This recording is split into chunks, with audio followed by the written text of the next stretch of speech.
Yes. Since we're going down these, just to kind of stay chronological, are there any other comments in D1, 2, or 3 that anyone wants to make before we continue to jump down to the rest of them without leaving those issues unaddressed? Well, I think I'll figure, Kevin, the word patient is used, so somewhere you're just going to have to, you can just fix it, without saying each time, patient or legal guardian, whatever.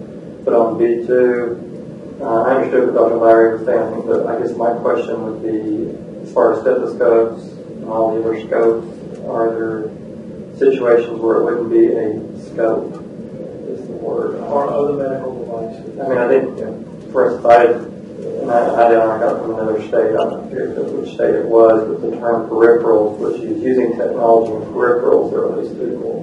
Yeah, because you can use your iPhone now to check the pulse ox.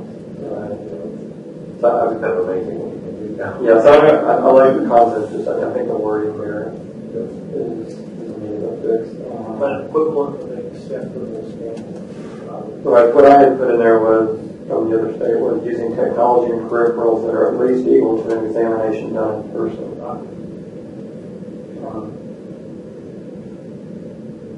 So I'm not sure that, this is another drafting thing, I'm not sure informed consent needs to be in the same paragraph as this discussion about peripherals, but that's kind of up to you all, however you want to draft it as. I had a question, Kevin, on 3, where it says, after hearing the description of patient complaint, physician must agree to accept responsibility.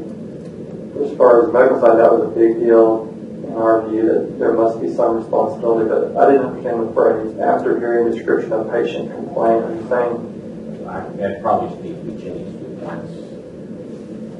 That comment actually came from me because I was concerned that if I was a train wreck of a telemedicine patient and you're the physician on the other end, and I went through this litany of complaints and you've already got my credit card, you may go, you know what, let me hit the refund button. I don't want to deal with this one. I just thought that might be legitimate so that there wasn't a bad care issue based upon, a train wreck that needed to be sent elsewhere.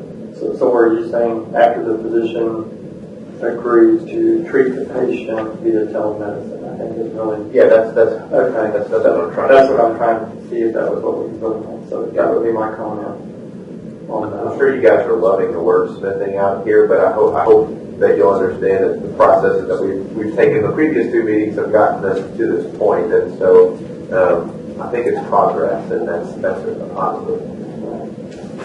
As far as the first section on here on the A and B, those are my comments at the moment. Great. Any others on those before we move on to the second page? I just wondered if other committee members were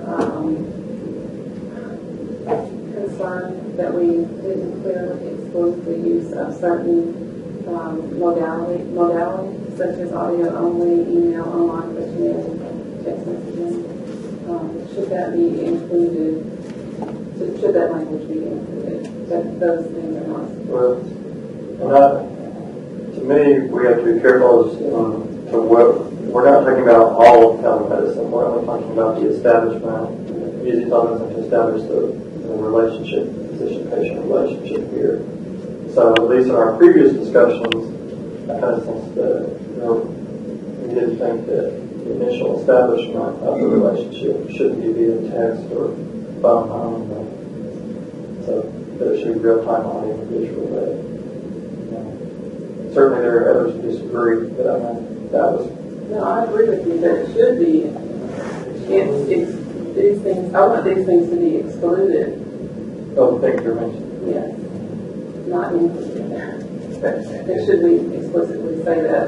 Or is it just implied? Does B2 explicitly say that? Yeah, that's why I think that in B2 kind of, we're doing some drafting here, Kevin, but I think we've really got 3 concepts in one paragraph. We've got informed consent, we've got the real-time audio and visual, and then 3, we've got the technology peripherals. So if we could split those out, I think they wouldn't get kind of very... All specifically said city schools. Right, and the statute already says that it has to be real-time audio and visual. Thank you for those comments. Okay, we proceed to page 2. Any other comments on Well, page? I'm sorry, hey, one more, that is on B3, the responsibility for care of presenting patient, and that kind of issue is talked about. Maybe we can say that we're talking about, I think we got legal responsibility there, we got responsibility for follow-up care. That's where I'm not quite clear as to what that concept is there.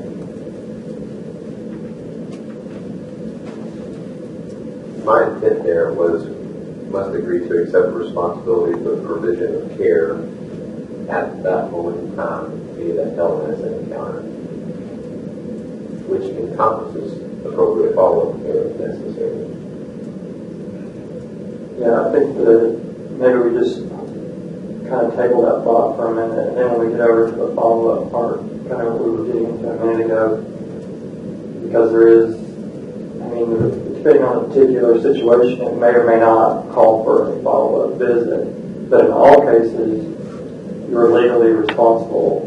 I mean, you're taking legal responsibility. We had an issue during the legislature about that, about whether some of the companies are willing to actually take legal responsibility for these patients. So I think we need to think about that as well. Therefore, You didn't want, okay, if somebody comes in with chest pain and they talk on the phone, nobody's going to take care of that. I don't think over the phone. Yeah. The litigation is too far. So in that situation, you would say, well, okay, fine, go to the yard, but you still charge $40. That's your issue, right?